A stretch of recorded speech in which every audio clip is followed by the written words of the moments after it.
Hello friends, आपल्या सर्वांची आवडती मालिका लपंडाव या मालिकेच्या आजच्या गुरुवार 19 फेब्रुवारीच्या एपिसोडमध्ये आजपर्यंतचा एक जबरदस्त ट्विस्ट आला आहे. फ्रेंड्स, आपण सगळ्यांनी पाहिलं होतं की राजलक्ष्मीने एक भारी आयडिया केली आणि कान्हाला नवात्याकडे जी लॉकरची चावी आहे त्या चावीचा छापा मिळवून दिला आणि मग कान्हाने या चावीची डुप्लिकेट चावी बनवून घेतली. कान्हा ऑफिसमध्ये गेला आणि त्याने फायर अलार्म वाजवला. त्यामुळे सरकार, परशुराम आणि ऑफिसमधील सगळे एम्प्लॉई ऑफिसच्या बाहेर पळाले की ऑफिसला आग लागली आहे. पण कान्हाने हे सगळं जाणून बुजून केलं होतं, कारण त्याला लॉकरमधील महत्त्वाच्या फाईल चोरायच्या होत्या. पण त्याच वेळेस सरकार आणि परशुरामच्या लक्षात आलं की कान्हा हा बाहेर आला नाहीये, तर कान्हा ऑफिसमध्येच आहे. त्यामुळे या दोघांना संशय आला. हे दोघे ऑफिसमध्ये गेले आणि त्यांनी कान्हाला रंगे हात पकडलंय.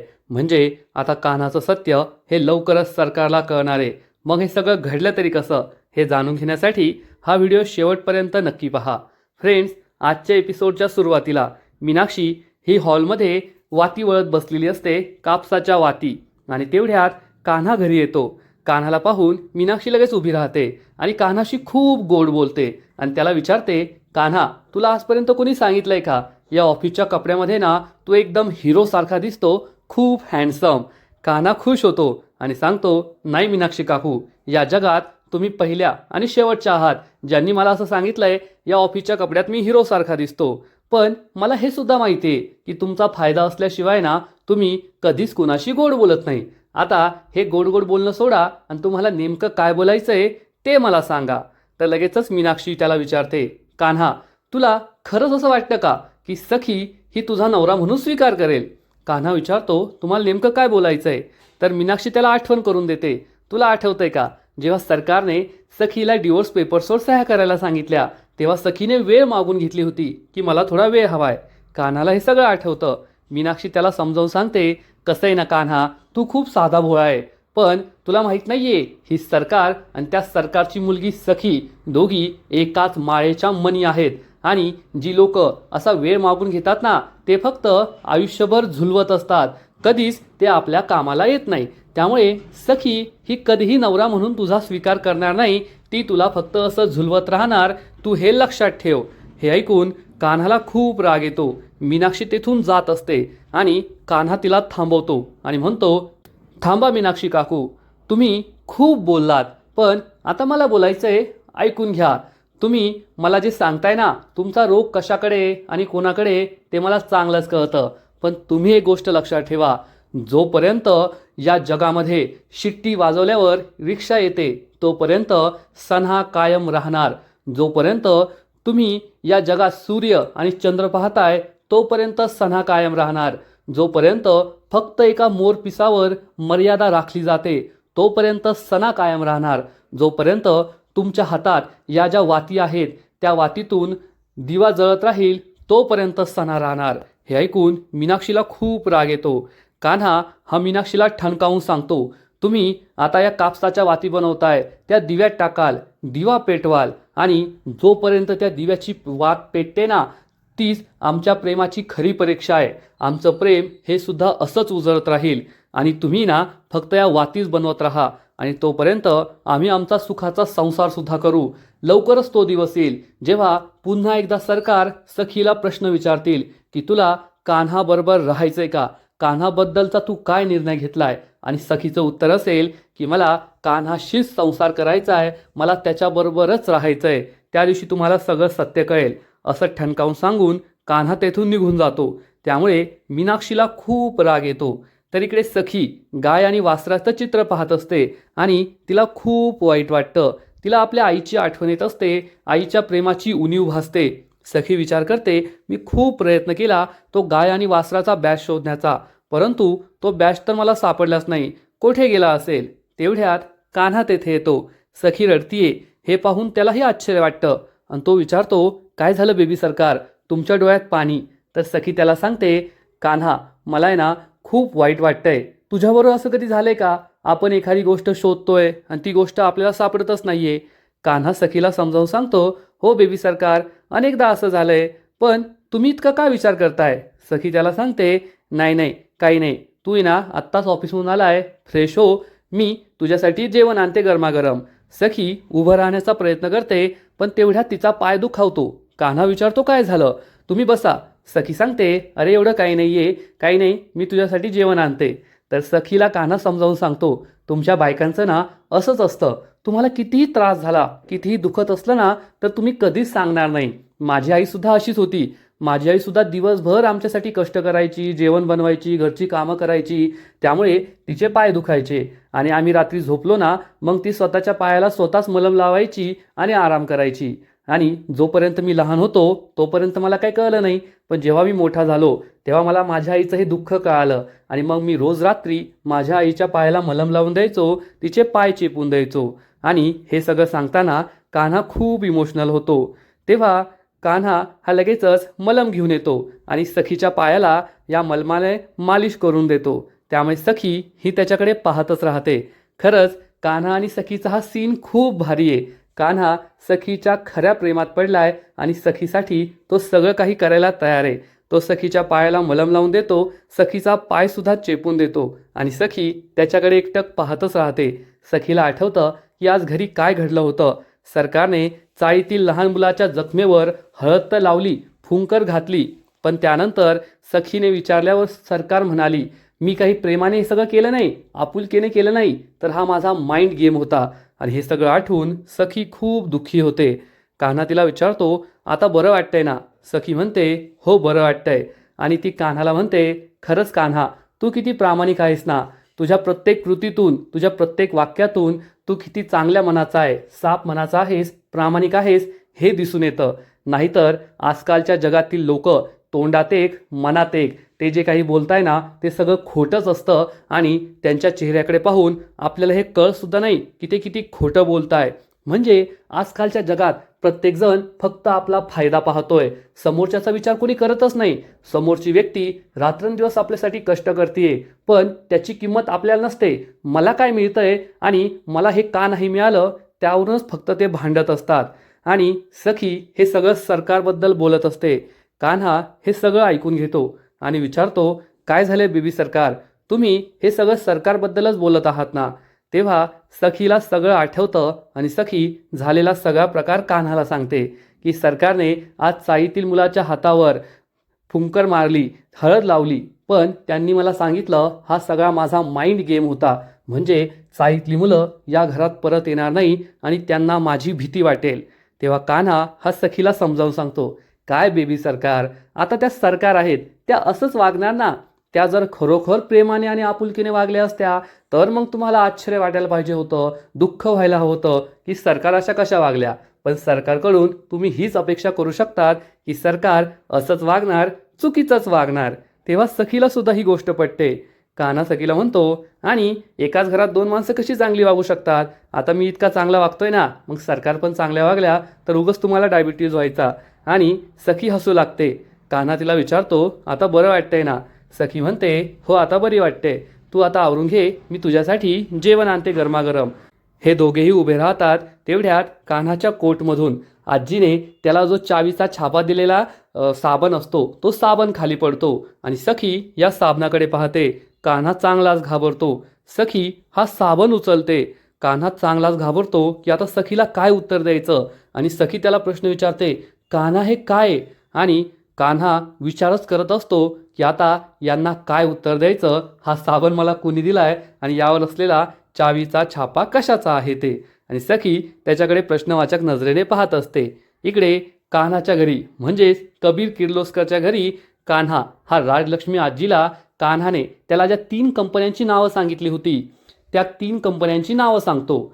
मा, कान्हाने मला या 3 कंपन्यांची नावं सांगितली आहे, वीणा अँड डॉटर्स, त्याचबरोबर देसाई बिल्डर्स आणि सिंघानिया कन्स्ट्रक्शन.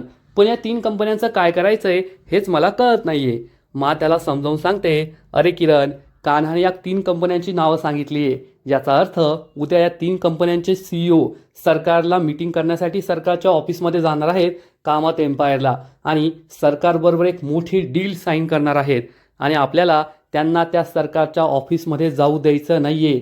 या 3 कंपन्यांनी सरकारशी कोणतीही डील साईन करता कामा नये. आणि जर असं झालं तर लवकरच सरकारचा जो मोठा बुरुज आहे, सरकारचं जे साम्राज्य आहे ते ढासळेल. हे ऐकून किरण खूप खुश होतो आणि म्हणतो, खरंच कान्हाने खूप जबरदस्त प्लॅन बनवलाय. तो जर याच वेगाने जात राहिला ना तर सरकारचं साम्राज्य नेस्तनाबूत व्हायला, बर्बाद व्हायला वेळ लागणार नाही. पण किरण हा चक्क कबीरला कान्हा म्हणाला. हे काही माला आवडत नाही आणि मा चिडून म्हणते, बस झालं किरण, यानंतर कधीही माझ्यासमोर कबीरला कान्हा अशी हाक मारायची नाही. तो फक्त कबीर आहे, कान्हा नाही. कारण कान्हा या नावात प्रेम आहे आणि मला प्रेम नकोय. मला प्रेमाचा तिटकारा आहे. कारण ज्या माणसाला आपलं उद्दिष्ट पूर्ण करायचं असतं ना, त्या माणसाच्या वाटेत सगळ्यात मोठा अडसर असतो प्रेमाचा. प्रेम माणसाला कमजोर बनवतं. प्रेम माणसाला त्याच्या उद्दिष्टापासून दूर नेतं. मला माझ्या कबीरला अर्जुनासारखं बनवायचंय. जेव्हा अर्जुनला गुरु द्रोणाचार्यांनी सांगितलं होतं की तुला काय दिसतंय झाडावर, तेव्हा अर्जुन म्हणाला होता की मला फक्त पक्षाचा डोळा दिसतोय. तसंच मला कबीरला बनवायचंय की कबीरला फक्त त्याचं उद्दिष्ट माहिती पाहिजे की मला सरकारला बर्बाद करायचंय. हे प्रेम वगैरे, सखीशी लग्न, चाईतील लोक, त्यांच्यावरचं प्रेम, त्यांची आपुलकी, हे मला काहीच कबीरच्या आयुष्यात नकोय. त्यामुळे यानंतर पुन्हा कधीच माझ्यासमोर कबीरला कान्हा अशी हाक मारायची नाही. कान्हा या नावात प्रेम आहे आणि मला प्रेमाचा तिटकार आहे, हे लक्षात ठेवायचं. हे ऐकून किरणला जबर धक्काच बसतो. फ्रेंड्स, खरंच आजीचं जे कॅरेक्टर आहे ना ते खूप जबरदस्त आहे आणि आजीचं एकच उद्दिष्ट आहे, ते म्हणजे सरकारला बर्बाद करणं आणि त्यासाठी ती काहीही करू शकते. तर इकडे सखी ही कान्हाला हा साबण दाखवून विचारत असते, हे नेमकं काय? आणि कान्हाला सगळं आठवतं की हा साबण आपल्याला माने दिलाय, यावर नवातेच्या त्या लॉकरच्या चावीचा छापा आहे. आणि कान्हा काहीच बोलत नाही.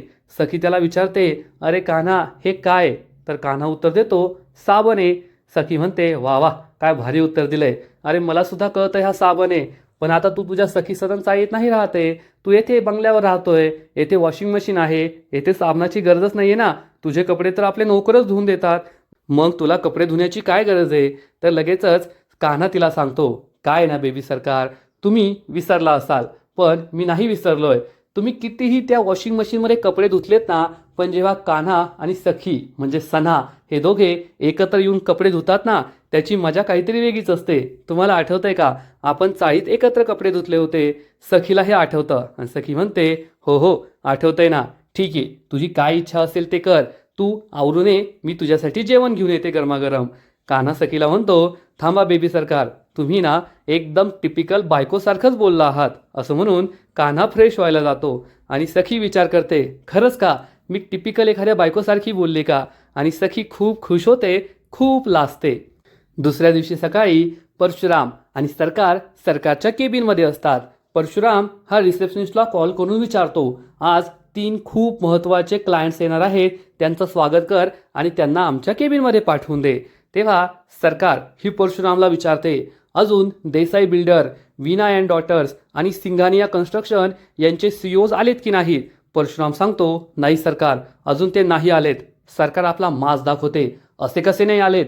त्यांना माहीत नाहीये का सरकार त्यांची वाट पाहते आणि ते सरकारला वाट पाहायला लावताय? आत्ताच्या आत्ता त्यांना कॉल कर आणि त्यांना लवकरात लवकर येथे बोलून घे.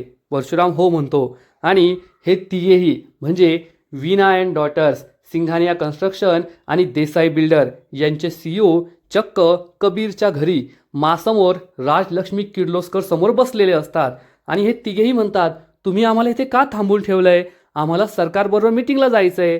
तर मा त्यांना सांगते, मला फक्त तुमचे 15 मिनिटं हवी आहेत. जर 15 मिनिटं तुम्ही मला दिलीत तर मी तुमचं खूप मोठं नुकसान होण्यापासून वाचू शकते आणि तुम्हाला जर ते वर्थ नाही वाटलं तर तुम्ही येथून जाऊ शकता.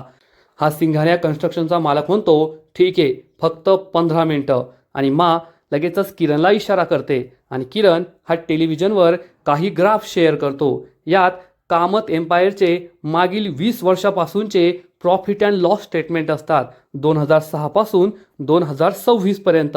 आणि किरण या सगळ्यांना प्रेझेंटेशन देऊ लागतो आणि यामध्ये असा एक ग्राफ असतो ज्यात दाखवलं जातं की 2006 मध्ये जेथे कामत एम्पायरचा वार्षिक रेव्हेन्यू हा 900 करोडचा होता, तो 2026 पर्यंत 500 करोडपर्यंत खाली आला आहे. आणि दिवसेंदिवस कामत एम्पायरचा रेव्हेन्यू कमी होतोय, त्यांचा प्रॉफिट कमी होतोय आणि कामत एम्पायर हे बर्बाद होतंय. हे पाहून या सगळ्या सीईओजला मोठा धक्काच बसतो आणि राजलक्ष्मी या सगळ्यांना सांगते, तुम्ही पाहताय, तुम्हाला दिसतंय की कामत एम्पायरचा रिव्हेन्यू हा प्रत्येक वर्षागणिक कमी कमी होत चाललाय आणि हे खरेखुरे रिपोर्ट्स आहेत. तुम्हाला सरकार किंवा कामत एम्पायरमध्ये जे रिपोर्ट्स दाखवले जातात ना, ते सगळे खोटे असतात. ते वाढून बढून दाखवले जातात की कंपनी इतका रेव्हेन्यू करते, इतका प्रॉफिट कमवतीये, तुमचा खूप जास्त प्रॉफिट होणार आहे. पण सरकार तुमचा पैसा गोळा करण्यासाठी हे सगळं तुम्हाला खोटं सांगतेय. आणि तुमचा जर माझ्यावर विश्वास नसेल ना, तर तुम्ही सरकारला कॉल करून त्यांना प्रॉफिट शेअर मागा. सरकार त्यासाठी नकार देईल, कारण सरकारची कामत एम्पायर आता प्रॉफिटमध्ये नाहीये. कंपनी दिवसेंदिवस ढासळत चालली आहे, कंपनी लॉसमध्ये आहे. हे ऐकून या तिघांना सुद्धा जबर धक्काच बसतो आणि त्यांना समजावून सांगते, आता शेवटी निर्णय तुमचा आहे. तुम्हाला सरकारसारख्या कंपनीबरोबर जी लॉस करतेय त्यांच्याबरोबर बिझनेस करायचा आहे की किर्लोस्कर कन्स्ट्रक्शन बरोबर, ज्यांचा सीईओ ऑफ द इयर आहे, बिझनेसमॅन ऑफ द इयर आहे आणि आमची कंपनी दरवर्षी नवीन नवीन उंचीवर पोहोचते, जास्तीत जास्त रिव्हेन्यू आणि प्रॉफिट मिळवते. आणि हे 3 सीईओना जबर धक्काच बसतो. ते एकमेकांकडे पाहतात की हे तर आम्हाला माहीतच नव्हतं. आणि इकडे सरकार आणि परशुराम खूप टेन्शनमध्ये असतात. परशुराम हा या सिंघानियाला कॉल करतो, परंतु सिंघानिया त्याचा फोन कट करतो. परशुराम लगेच सरकारला सांगतो, ते माझा फोन कट करताय. सरकारला आश्चर्य वाटतं आणि सरकार म्हणते, ठीक आहे, मी त्यांना कॉल करते. आणि सरकार सिंघानियाला कॉल करते. सरकारचा फोन आलाय हे पाहून सिंघानिया फोन उचलतो आणि विचारतो काय आहे. तर सरकार त्याला विचारते, सिंघानिया, तुम्ही आज आमच्या इथे ऑफिसमध्ये मीटिंगला येणार होतात ना, अजून तुम्ही आला नाही आहात, मी तुमची वाट पाहते. आणि लगेचच सिंघानिया हा चक्क सरकारला सांगतो, सॉरी सरकार, आता मी, देसाई बिल्डर आणि वीणा आम्ही सगळे येथे आहोत आणि आम्हाला तिघांना तुमच्या कंपनीचे रिव्हेन्यू आणि प्रॉफिट रिपोर्ट्स दिसले आहेत, जे खरे रिपोर्ट्स आहेत. आणि तुम्ही आम्हाला खोटे रिपोर्ट्स दाखवले, आम्हाला सगळं खोटं सांगितलंय की आमची कंपनी इतका रिव्हेन्यू मिळवते, इतका प्रॉफिट करते, याचा अर्थ तुम्ही आमची फसवणूक केली आहे. हे ऐकून सरकारच्या पायाखालची जमीनच सरकते आणि हा सिंघानिया सांगतो, आम्हाला तुमच्या कंपनीबरोबर कोणताही बिझनेस करायचा नाहीये, वीणा मॅडमशी बोला. वीणा मॅडम सुद्धा तेच सांगते, हो, आम्हाला तुमच्या कंपनीशी कोणताही बिझनेस करायचा नाहीये. त्यामुळे सरकारच्या पायाखालची जमीनच सरकते. सरकार ही चक्क पहिल्यांदाच, प्लीज मी तुम्हाला रिक्वेस्ट करते, तुम्ही येथे या, मी तुम्हाला खरे खरे रिपोर्ट दाखवते. तुमच्यासमोर जे रिपोर्ट्स आहेत ते खोटे आहेत, फेक आहेत. परशुराम सुद्धा त्यांना समजवण्याचा प्रयत्न करतो, हो सिंघानिया साहेब, तुम्ही येथे या, आम्ही तुम्हाला खरे रिपोर्ट दाखवतो, आपण बसून बोलूया ना. पण सिंघानिया त्यासाठी स्पष्ट शब्दात नकार देतो आणि म्हणतो, सॉरी, आम्हाला तुमच्या कामत एम्पायर बरोबर बिझनेस करायचा नाहीये. आणि तो फोन कट करतो. त्यामुळे सरकारच्या पायाखालची जमीनच सरकते. सरकारला खूप राग आलेला असतो आणि इकडे राजलक्ष्मी मात्र खूप खुश असते. आणि सरकार विचार करते, हे सगळं कसं शक्य आहे, हे सगळं कसं झालं. आणि इकडे सिंघानिया, देसाई आणि वीणा अँड डॉटर्स हे तिघे सीईओ चक्क राजलक्ष्मीसमोर हात जोडतात आणि म्हणतात, मॅडम, आज तुम्ही आम्हाला खूप मोठ्या फसवणुकीपासून वाचवलं. आम्ही आता सरकारबरोबर बिझनेस नाही करणार, आम्हाला तुमच्याशी बिझनेस करायचा आहे, तुम्ही आमची डील ॲक्सेप्ट करा. त्यामुळे राजलक्ष्मीला खूप आनंद होतो. ती सुद्धा हात जोडून स्वीकार करते आणि खूप खुश होते. तर इकडे सरकार आपल्या केबिनमध्ये तोडफोड सुरू करते आणि परशुरामला जाब विचारते, त्यांची एवढी हिंमत, त्यांनी सरकारला नकार दिलाय, माझ्या कंपनीबरोबर डील साईन करायला नकार दिली आहे आणि आपले खरे प्रॉफिट शेअर, खरे रिव्हेन्यू शेअर आणि लोकांना दाखवायचे प्रॉफिट रिव्हेन्यू शेअर वेगवेगळे आहेत. आपल्या कंपनीची इंटरनल रिपोर्ट त्यांच्यापर्यंत कशी पोहोचली, हे सगळं कसं झालं. परशुरामला सुद्धा काहीच समजत नाही. सरकार खूप टेन्शनमध्ये आलेली असते. सरकार हा विचार करते, नक्कीच हे काही नॅचरली होत नाहीये, माझ्या कंपनीचे सिक्रेट रिपोर्ट्स हे कंपनी बाहेर पडताय, याचा अर्थ कुणीतरी माझ्या कंपनीतलाच माणूस फितूर झालाय आणि त्याने हे रिपोर्ट्स समोर पोहोचवले आहेत. कुणीतरी जाणून बुजून मला खाली खेचण्याचा प्रयत्न करतंय, मला बर्बाद करण्याचा प्रयत्न करतंय. या सरकारला बर्बाद करण्याची हिंमत कोणामध्ये आहे, कोण हे सगळं करतंय, हाच विचार सरकार करू लागते. सरकारला टेन्शन आलेलं असतं, कारण मागील काही दिवसांपासून सरकारच्या कामत एम्पायरमध्ये खूप काही गोष्टी घडत आहेत. सगळ्यात आधी तर सरकारच्या कंपनीतले टॉप 70 एम्प्लॉई केसी कंपनीमध्ये निघून गेले. त्यानंतर सरकारला एक महत्त्वाचं कॉन्ट्रॅक्ट मिळालं नाही आणि आता सरकारचे 3 इन्व्हेस्टर तिच्याबरोबर डील साईन करायला नकार देत आहे. तिच्या कंपनीचे खरे रिव्हेन्यू आणि प्रॉफिट शेअरचे रिपोर्ट त्यांच्यापर्यंत पोहोचले आहेत.